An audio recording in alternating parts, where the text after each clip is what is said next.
Devenir un bon boxeur ressemble beaucoup à l'atteinte de l'indépendance financière, car les deux demandent beaucoup de concentration, d'abnégation et de pratique. Je ne suis pas encore un bon boxeur, loin de là.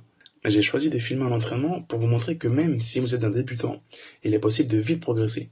Et de la même manière, vous pouvez vite augmenter votre intelligence financière et vous rapprocher toujours plus de l'indépendance, même si, comme moi, vous partez de zéro.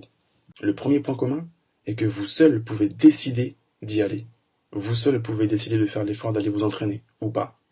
Il est, je l'avoue, très tentant de rester devant le canapé pour regarder la télé. Mais dans ce cas-là, il n'y aura pas de progression. Avec l'indépendance financière, c'est pareil. Vous seul pouvez décider d'aller la chercher ou non.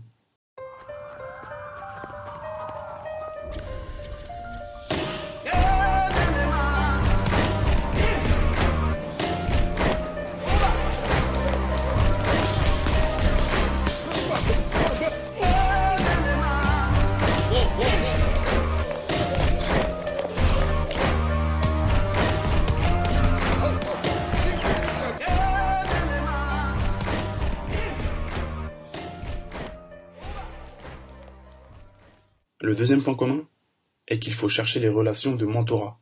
Mon mentor, quand il s'agit de boxe, est double champion de France et d'Europe des poids welter. Autrement dit, il sait de quoi il parle, et je l'écoute. Quand il me dit de faire quelque chose de précis, je le fais. Même si je ne comprends pas toujours pourquoi je le fais. C'est la même chose avec l'immobilier, la bourse ou la création de business. Vous devez écouter vos mentors. Le plus important est d'écouter des personnes qui sont qualifiées pour parler du sujet abordé. Par exemple, ma tante ne connaît rien en boxe et en immobilier. Je ne vais donc pas l'écouter si elle me donne des conseils sur ces deux sujets. C'est logique. Pourtant, beaucoup écoutent les conseils soi-disant avisés sur l'immobilier provenant de personnes qui n'ont jamais possédé le moindre bien.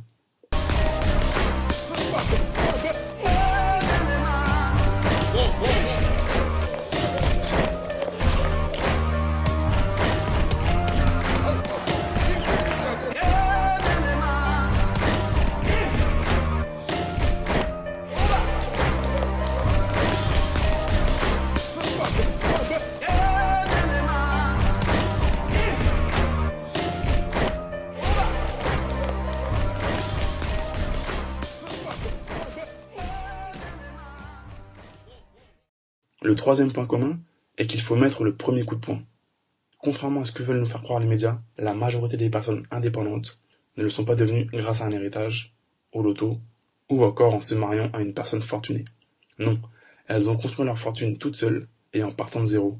Elles ont mis un premier coup de poing, puis un deuxième. Elles n'ont pas commencé avec un compte en banque affichant plusieurs millions d'euros.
Le quatrième point commun est que rien ne vous est dû.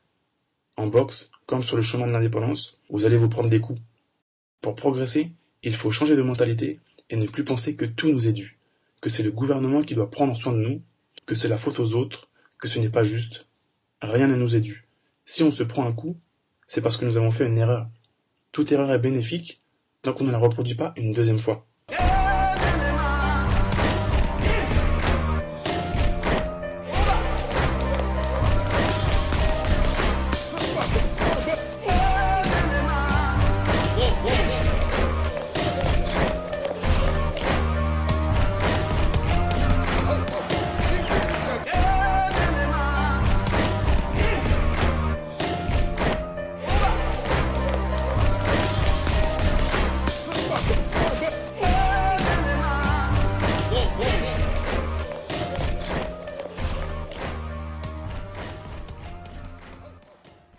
Le cinquième point commun est qu'il va falloir transpirer. Ce n'est pas facile, il va falloir faire des efforts et transpirer. Mais avec les bonnes méthodes, vous êtes certain d'atteindre votre objectif.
Le sixième point commun est que la récompense est à vous pour toujours.